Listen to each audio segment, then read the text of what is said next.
안녕하세요. 복음스토리입니다.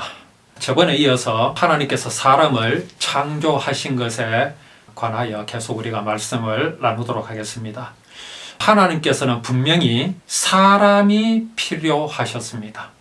사람이 하나님을 필요로 한 것이 아니라 하나님께서 사람을 필요로 하셨다라는 말씀입니다. 그래서 사람을 창조하신 것입니다.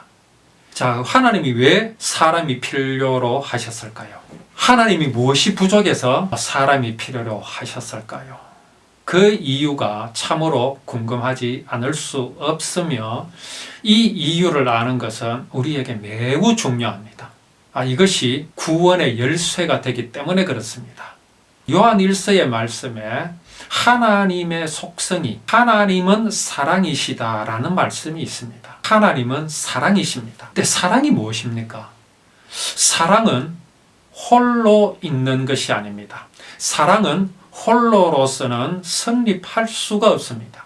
사랑은 반드시 그 대상이 있어야 합니다. 그것이 사랑입니다. 따라서 하나님은 하나님께서 독처하시는 것이 사실은 어울리지 않습니다.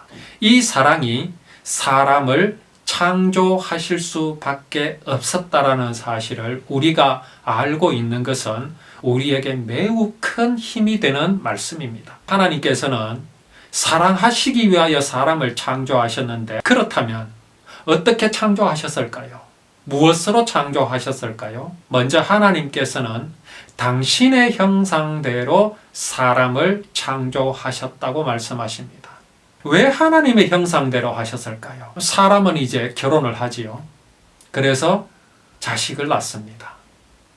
자식을 낳고 나면 부부들은 서로 이 아이가 누구를 더 많이 닮았기를 원합니다. 내 핏줄이니까요. 내 생명이니까 그렇습니다. 이 아이가 누구도 닮지 않았다는 것은 사실은 문제이죠. 그래서 찾고 찾은 끝에 발가락이라도 닮았으면 하는 것이 인지상정입니다. 하나님의 사랑하실 조건은 과연 무엇이겠습니까? 우리는 흔히 이런 말을 듣습니다. 하나님께로부터 사랑을 받기 위하여 우리는 무엇을 해야 한다라고 말입니다. 그렇게 가르치며 지금도 그렇게 배우고 있습니다.